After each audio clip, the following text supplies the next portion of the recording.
Welcome to my latest video looking at my favourite songs. We're on to 1970. In this first video I'm going to look at my favourites from 20 to 11 plus a few honourable mentions. So let's get started. Honourable mention number 1, Brontosaurus, song by the rock group Blue Move, written and sung and produced by Roy Wood, reached number 7 in the UK charts. And it was also included on their album Looking On at the end of the year. It's got a very aggressive guitar riff and growling vocals, and the song marked a major shift in sound compared to their previous pop-orientated singles, bearing a much closer resemblance to their most recent album Shazam. The song was the first Move recording made after former Idol Race frontman Jeff Lynne had joined, and he contributed guitar and piano, and of course he had been recruited with the main aim of developing the embryonic Electric Light Orchestra. When they promoted the Brontosaurus on Top of the Pops, Wood, who had never appeared on television as the group's frontman before, appeared in makeup that he would use extensively with the Wizard. I love the song. Mention is The Boxer, written by Paul Simon, recorded by Simon and Garfunkel for their 5th album Bridge Over Troubled Water. It was produced by the duo of Simon and Garfunkel and Roy Haley. Released as a single in March, but I'm including it anyway because it was on the album. The song's a folk rock ballad that variously takes the form of the first-person lament as well as a third-person sketch of a boxer. The lyrics are largely autobiographical and partially inspired by the Bible, and were written during a time when Simon felt he was being unfairly criticised.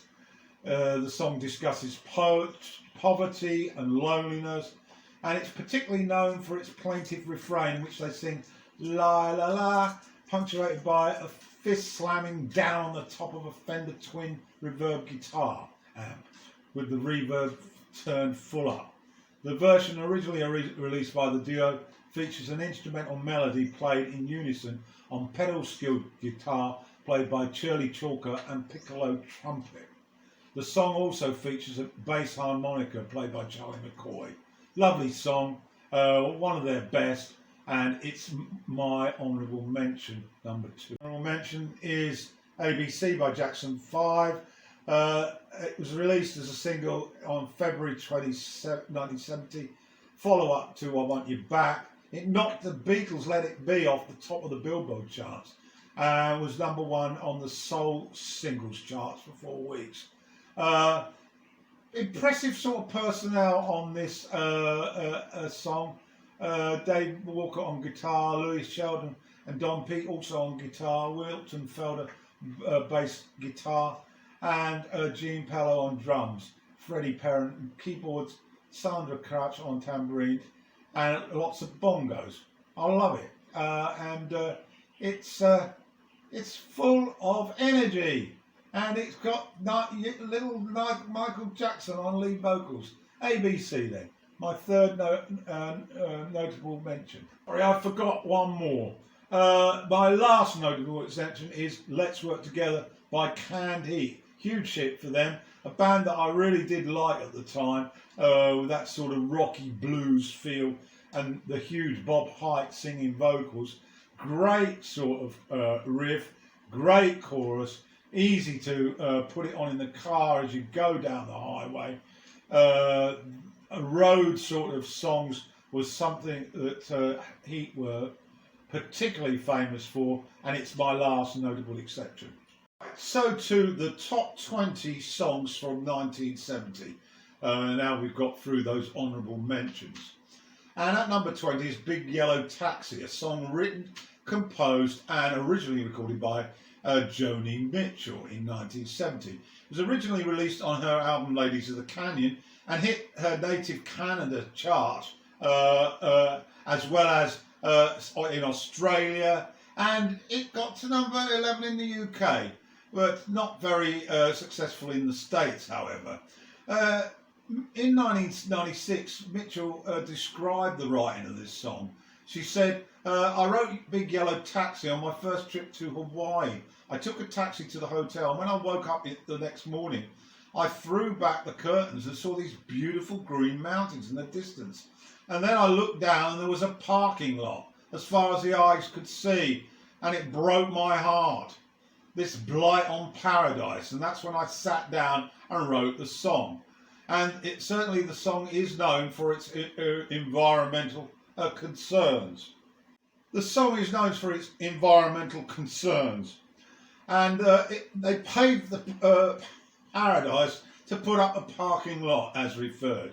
And hey farmer, put away that DTT now. These are obviously part of the lyric and the sentimental sound. The line, they took all the trees and put them in a tree museum and charged the people $1.50 just to see them, refers to Foster Botanical Garden in downtown Honolulu, which is a living museum of tropical plants.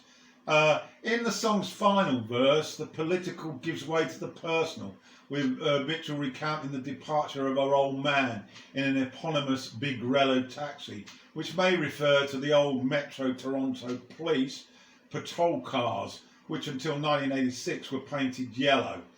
In many covers of this song, they departed from the original interpretation, but I won't go into that. And in 1995, to coincide with the song's inclusion in the American sitcom Friends, the song was re-released.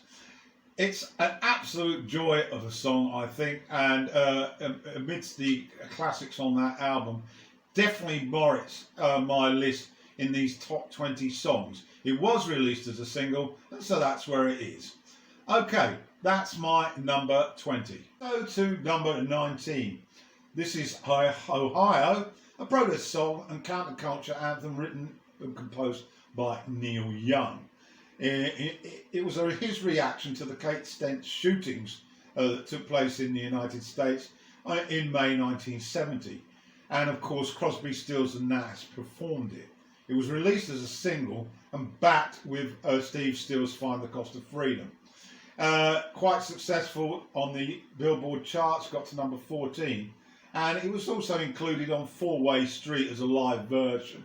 However, the studio version didn't appear on any LP until the compilation a few years later. Young wrote the lyrics to Ohio after seeing the photos of the incident at Kent in Life magazine. And on the evening that the group entered Record Plant Studios in Los Angeles, the song had already been rehearsed, and the quartet with their rhythm section of Calvin Samuels and Johnny Barbetta recorded it live in just a few takes. The lyrics help evoke the turbulent mood of horror, outrage and shock in the wake of the shootings, especially the line, 4 dead in Ohio, repeated throughout the song. I'm soldiers and Nixon's coming refer to the Kent State shootings, and where Ohio National Guard officers shot and killed 4 students who were protesting against the Vietnam War. Crosby once stated that Young keeping the Nixon's name in the lyrics was the bravest thing I've ever heard. American counterculture took the group as its own after this song, giving the four a status as leaders and spokesmen, which they would enjoy to various extents for the rest of the decade. After its release, it was banned from some AM radio stations, including the one in Ohio. Challenge to the Nixon administration. I absolutely love it, and of course the politics is right up my alley. My choice for number 18 is I Want You Back by the Jackson 5. It was their first national single, released by Motown in October 1969, but was the number 1 hit on January the 31st, 1970 in America. It was performed on the band's first television appearances and on Diana Ross's The Hollywood Palace, and then the milestone performance just before Christmas on the Ed Sullivan Show. The song, along with the B-side, which is a remake of Who's Loving You by Smokey Robertson and the Miracles, was the only single to be released from the Jackson 5's first album, Diana Ross Presents the Jackson 5. It went to number 1 on the soul charts for 4 weeks, held number 1 on Billboard, and it sold 6 million copies and was inducted into the Grammy Hall of Fame. I Want You Back probably ranks, well, it does rank as number 104 on the Rolling Stone list of the 500 greatest songs. And let's have a quick look at what the personnel was for this momentous piece of recording. Michael Jackson on lead vocals, Tito Jackson, Jackie Jackson, Jermaine Jackson, Marlon Jackson, all on vocals and backing vocals, and Keith Washington and Ludi Washington on backing vocals.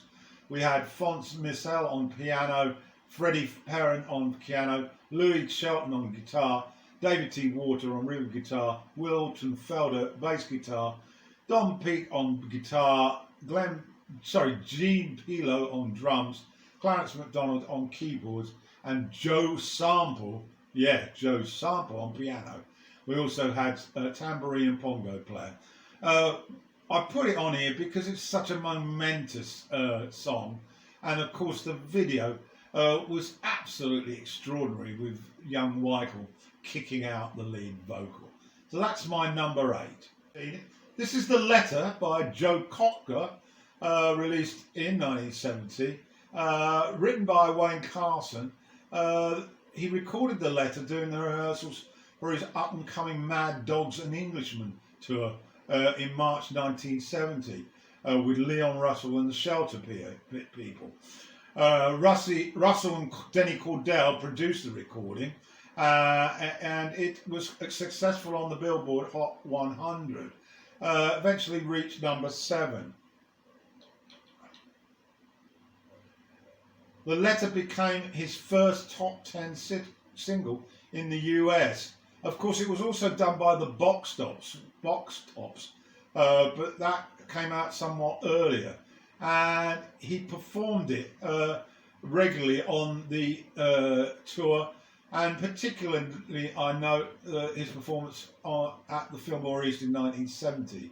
And it was on the album, as I said. Great number. Easy to sing along to. Joe Cocker, The Letter, and it's my number 17. To number 16 then, this is I Hear You Knocking, a rhythm and blues song written by Dave Bartholomew, performed by Dave Edmunds. Dave Bartholomew was a New Orleans rhythm and blues singer, and Smiley Lewis first recorded the song in 1955, but I'm referring to the Dave Edmunds version. The lyrics tell of the return of a former lover who has been rebuffed. As I say, Dave Edmunds' version shot to the top of the UK charts for 6 weeks in 1970, and it was in the top 10 of several other countries. It features a prominent guitar line and a stripped down straight quaver rock and roll approach. Edmunds plays all the instruments except possibly for the bass guitar, and a critic suggests that the song has a mechanical rhythm and a weird out-of-phase vocal that qualifies as an original interpretation, and I go along with that. Edmunds uses fills and a solo played on slide guitar, and during the instrumental break he shouts out the names of several 1950s recording artists, including Fats Domino, Smiley Lewis, Chuck Berry and Huey Smith. It's a tremendous single, and once you've got it inside you, you never forget it. And it's my number 16. To 15 then, this is I'm a Man. It was originally written by Steve Winwood and included on Spencer Davis's discography, and recorded by Jimmy Miller. That was in 1967. But then Chicago, at the time known as Chicago Transit Authority, recorded a cover version of it for their 1969 debut album, the Chicago Transit Authority. And the song was released initially as a B-side to Question 67 and 68 from that album. However, the radio stations ended up playing both sides, and I'm a Man became a big hit. In 1971, it hit 49 on the Billboard charts, and it was also popular in the UK. I think the version stands alongside the Spencer Davis version. Although that's the same song, it's not the same song if you follow my meetings. The personnel on the Chicago version, of course, Terry Caff on lead vocals, backing vocals and guitar, Peter Cetera on lead vocals and backing vocals and bass, Roger Lambs on lead vocals, backing vocals and keyboards, Danny Seraphine on drums and maracas, and then Jimmy Pankow on cowboy trombone, Lee Lufnan on claves and trumpet, and finally Walt Parazisa on tambourine and tenor sax. It's got a great sort of percussive feel to it, and it's a longer version than the Steve Winwood cut, and I absolutely love it, and it's mine number 50. So to 14, we've got Get Up, I Feel Like Being a Sex Machine, or shortened version Sex Machine, recorded by James Brown with Bobby Byrd on backing vocals. It was released as a two-part single in 1970, became an R&B hit, and reached 15 on the Billboard. It was one of the first songs Brown recorded with his new band, the JBs, and it was in comparison to his solo funk hits, such as Papa's Got a Brand New Bag, prior to this. The band's inexperienced horn section plays a relatively minor part.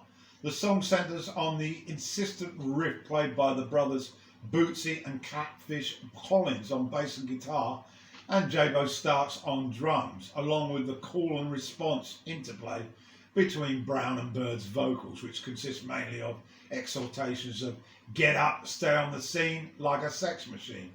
During the song's final vocal passages, they started to sing the main hook of Elmore James's blues classic, Shake Your Money Maker.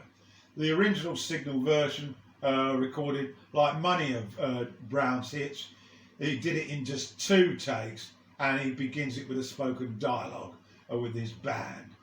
It's a monumental, iconic piece of music, and that's why I've got it in my top 20. And it's at number 14, Sex Machine by James Brown. So to number 13 then, All Right Now, sung by an English rock band, thru. It originally appeared on the band's third album, Fire and Water, but was subsequently recorded as a single on Island Records, of course, and it was an absolutely mega hit. Number 2 on the UK charts, and even got to number 4 on the US Billboard, and they were relatively unknown in the States, although they were highly popular with the sort of progressive underground rock scene in England at the time. And it was a number 1 hit in 20 territories around the world. And it became an absolute classic on radio. 3 million airplays in the US. And it's a staple rock classic radio song. According to drummer Simon Kirk, it was written by free bassist Andy Fraser and singer Paul Rogers in Durham Student Union Building. He said, All Right Now was created after a bad gig in Durham. We finished our show, walked off the stage to the sound of our own footsteps. The applause had died before I'd even left the drum raiser. It was obvious that we needed a rocker to close our shows, and all of a sudden the inspiration struck Fraser, and he started bopping around singing All Right Now. He sat down and wrote it there in the dressing room. It couldn't have taken more than 10 minutes, and Fraser has agreed largely with this history. Wow, am I glad he did it. What a fantastic story about a song that has become really iconic in rock circles, 70s rock circles. And it's at number 13 in my top 20. Number 12 then, this is the Green Maralishi with the two-pronged crown, written by Peter Green and recorded by Fleetwood Mac. It was released as a single in May 1970, reached number 10 on the charts. It occupied that for 4 weeks, and it was the last UK hit for the first Fleetwood Mac. The Green Maralishi, I think it's absolutely awesome. Written during Green's final months with the band, at a time when he was struggling with LSD and had withdrawn from other members of the band. There are several theories about the meaning of the title, Green Maralishi. Green always maintained that the song is about money, as represented by the devil. Green was reportedly angered by the other band members' refusal to share their financial gains. Green has explained that he wrote the song after experiencing a drug-induced dream in which he was visited by a green dog which barked at him from the afterlife. He understood that the dog represented money, and it scared me because I knew the dog had been dead a long time. It was a stray and I was looking after it, but I was dead and had to fight to get back into my body, which I eventually did. When I woke up, the room was really black and I found myself writing the song. He added that he wrote the lyrics the following day. Supposedly he was unable to record Robert Johnson's Hellbound on My Train, so following that incident, he knuckled down and wrote Green Maralishi. This is supported, this story, by the way, through many writings about Peter Green and Fleetwood Mac. So, just quickly, Peter Green on guitar and vocals and 6-string bass, Danny Quirwin played guitar, of course John McVie on bass, and Mick Fleetwood on the drums, gong, maracas and claves. It is awesome. Get to listen to it.